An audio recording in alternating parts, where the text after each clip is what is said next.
আসসালামু আলাইকুম। আমি আশরাফুল আলম, প্রভাষক জীববিজ্ঞান। আশা করি তোমরা ভালো আছো। আমি আলহামদুলিল্লাহ তোমাদের দোয়ায় ভালো আছি। গত ক্লাসে তোমাদের সাথে আলোচনা করেছিলাম উদ্ভিদের অন্তর্গঠন সম্পর্কে, অর্থাৎ গ্রাউন্ড টিস্যু সম্পর্কে।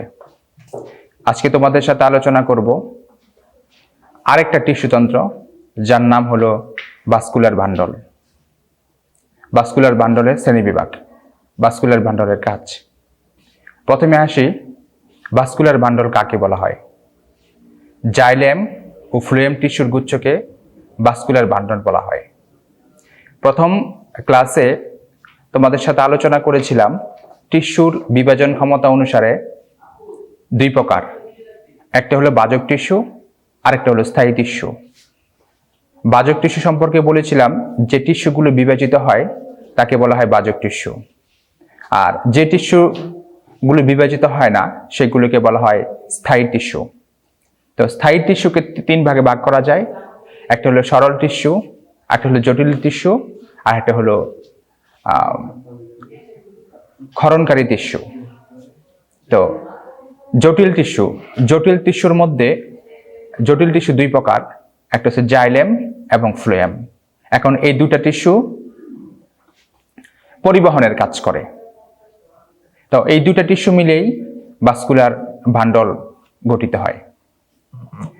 এখন আসি ভাস্কুলার বান্ডলের প্রকারভেদ। জাইলেম ও ফ্লুয়েম টিস্যুর অবস্থানের উপর ভিত্তি করে ভাস্কুলার বান্ডল তিন প্রকার। একটা হলো সংযুক্ত ভাস্কুলার বান্ডল, 2 অরীয় ভাস্কুলার বান্ডল, 3 কেন্দ্রিক ভাস্কুলার বান্ডল। সংযুক্ত ভাস্কুলার বান্ডল কাকে বলা হয়? জাইলেম ও ফ্লুয়েম একই ব্যাসার্ধের উপর একই গুচ্ছে যুক্তভাবে অবস্থান করলে তাকে সংযুক্ত ভাস্কুলার বান্ডল বলা হয়। ফ্লুয়েমের সংখ্যা ও অবস্থানের উপর ভিত্তি করে ভাস্কুলার বান্ডল দুই প্রকার, একটা হলো সমপার্শ্বীয় ভাস্কুলার বান্ডল, আরেকটা হলো সমদ্বিপার্শ্বীয় ভাস্কুলার বান্ডল। সমপার্শ্বীয় ভাস্কুলার বান্ডল কাকে বলা হয়? একখণ্ড ফ্লুয়েম টিস্যু পরিধির দিকে এবং একখণ্ড জাইলেম টিস্যু কেন্দ্রের দিকে অবস্থান করলে তাকে সমপার্শ্বীয় ভাস্কুলার বান্ডল বলা হয়। বিশেষ করে পুষ্পক উদ্ভিদের কাণ্ডে এই ভাস্কুলার বান্ডল দেখা যায়। ক্যাম্বিয়ামের উপস্থিতির উপর নির্ভর করে, ক্যাম্বিয়ামের উপস্থিতি ও অনুপস্থিতির উপর নির্ভর করে সমপার্শ্বীয় ভাস্কুলার বান্ডলকে দুই ভাগে ভাগ করা যায়। একটা হলো মুক্ত সমপার্শ্বীয় ভাস্কুলার বান্ডল, আরেকটা হলো বদ্ধ সমপার্শ্বীয় ভাস্কুলার বান্ডল। মুক্ত ভাস্কুলার বান্ডল কাকে বলা হয়? সমপার্শ্বীয় ভাস্কুলার বান্ডলের জাইলেম ও ফ্লুয়েমের মাঝখানে যদি ক্যাম্বিয়াম থাকে তাকে বলা হয় মুক্ত সমপার্শ্বীয় ভাস্কুলার বান্ডল। যেমন চিত্রের মধ্যে একটু খেয়াল করো যে মুক্ত ভাস্কুলার বান্ডল,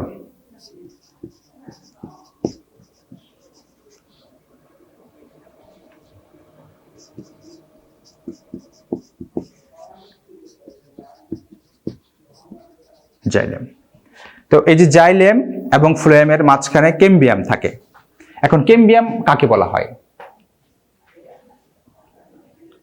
জাইলেম এবং ফ্লুয়েমের মধ্যে যে বাজক টিস্যুটা থাকে তাকে বলা হয় ক্যাম্বিয়াম। তো মুক্ত সমপার্শ্বীয় ভাস্কুলার বান্ডলের ক্ষেত্রে জাইলেম এবং ফ্লুয়েমের মাঝে ক্যাম্বিয়াম থাকে। 2 নম্বরে আসি বদ্ধ সমপার্শ্বীয় ভাস্কুলার বান্ডল। এই ভাস্কুলার বান্ডলের মধ্যে জাইলেম এবং ফ্লুয়েমের মধ্যে কোনো ক্যাম্বিয়াম থাকে না, এটাকে বলা হয় বদ্ধ সমপার্শ্বীয় ভাস্কুলার বান্ডল।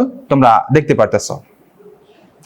তারপরে আসি, আমরা প্রথমে বলেছিলাম যে সংযুক্ত ভাস্কুলার বান্ডলকে দুই ভাগে বিভক্ত করা যায়, একটা হলো সমপার্শ্বীয় ভাস্কুলার বান্ডল, আর একটা হলো সমদ্বিপার্শ্বীয় ভাস্কুলার বান্ডল। তো দ্বিতীয় নাম্বারটা যেটা সমদ্বিপার্শ্বীয় ভাস্কুলার বান্ডল কাকে বলা হয়? যে ভাস্কুলার বান্ডলের মাঝখানে জাইলেম ও তার উপর নিচ উভয় পাশে 2 খণ্ড ফ্লুয়েম থাকে তাকে সমদ্বিপার্শ্বীয় ভাস্কুলার বান্ডল বলা হয়। যেমন লাউ, কুমড়া ইত্যাদি উদ্ভিদের কাণ্ডে সমদ্বিপার্শ্বীয় ভাস্কুলার বান্ডল বলা হয়। এখন সংজ্ঞার সাথে আমরা একটু চিত্রটা লক্ষ্য করি। এই যে চিত্রটা দেওয়া আছে, এটা হলো সমদ্বিপার্শ্বীয় ভাস্কুলার বান্ডল, মাঝে হলো জাইলেম, আর এই দুই পাশে হলো ফ্লোয়েম। এটাকে বলা হয় সমদ্বিপার্শ্বীয় ভাস্কুলার বান্ডল, অর্থাৎ জাইলেম এর উপর এবং নিচ মানে উভয় দিকে থাকবে ফ্লোয়েম টিস্যু, এজন্য এটাকে বলা হয় সমদ্বিপার্শ্বীয় ভাস্কুলার বান্ডল। এখন আসি অরীয় ভাস্কুলার বান্ডলের মধ্যে। যে ভাস্কুলার বান্ডল জাইলেম এবং ফ্লোয়েম একত্রে একটি বান্ডলের সৃষ্টি না করে পৃথক পৃথকভাবে ভিন্ন ভিন্ন বান্ডলের সৃষ্টি করে এবং পাশাপাশি অবস্থান করে তাকে বলা হয় অরীয় ভাস্কুলার বান্ডল। বিশেষ করে এই বান্ডলটা উদ্ভিদের মূলে দেখা যায়। আর দ্বিবীজপত্রী উদ্ভিদের ভাস্কুলার বান্ডলে জাইলেম এবং ফ্লোয়েমের সংখ্যা হলো 5-এর কম, আর একবীজপত্রী উদ্ভিদের মূলের মধ্যে জাইলেম এবং ফ্লোয়েমের সংখ্যা 5-6-এর বেশি। এটা হলো অরীয় ভাস্কুলার বান্ডল। এখন তোমরা একটু চিত্রের মধ্যে খেয়াল করো, এই যে এটা হলো অরীয় ভাস্কুলার বান্ডল। এখানে একটা হলো জাইলেম, মানে তারা পাশাপাশি বসবে আর কি, জাইলেম ফ্লোয়েম এইভাবে বসে একটা বান্ডলের সৃষ্টি করবে, এই জন্য এটাকে বলা হয় অরীয় ভাস্কুলার বান্ডল। আমি আবার বলছি, এই অরীয় ভাস্কুলার বান্ডলটা উদ্ভিদের মূলের মধ্যে দেখা যায়। তো 3 নাম্বার সর্বশেষ ভাস্কুলার বান্ডলের যে প্রকারভেদ, এটা হলো কেন্দ্রিক। জাইলেম অথবা ফ্লোয়েম টিস্যু যে কোনো একটা কেন্দ্রে থাকবে, অন্যটি তাকে ঘিরে চারদিক থেকে ঘিরে রাখবে, মানে এরকম ভাস্কুলার বান্ডলকে বলা হয় কেন্দ্রিক ভাস্কুলার বান্ডল। এই কেন্দ্রিক ভাস্কুলার বান্ডলের মধ্যে কোনো ক্যাম্বিয়াম থাকে না। বিশেষ করে এই টেরিডোফাইটের ক্ষেত্রে কেন্দ্রিক ভাস্কুলার বান্ডল দেখা যায়।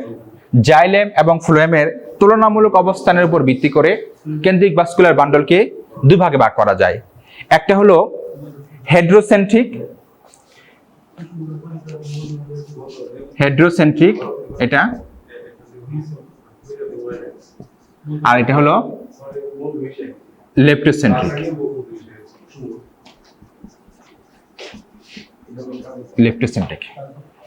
হেড্রোসেন্ট্রিক ভাস্কুলার বান্ডলের মধ্যে জাইলেমটা থাকবে কেন্দ্রের মধ্যে, আর চতুর্দিকে থাকবে ফ্লোয়েম। এটা হলো হেড্রোসেন্ট্রিক।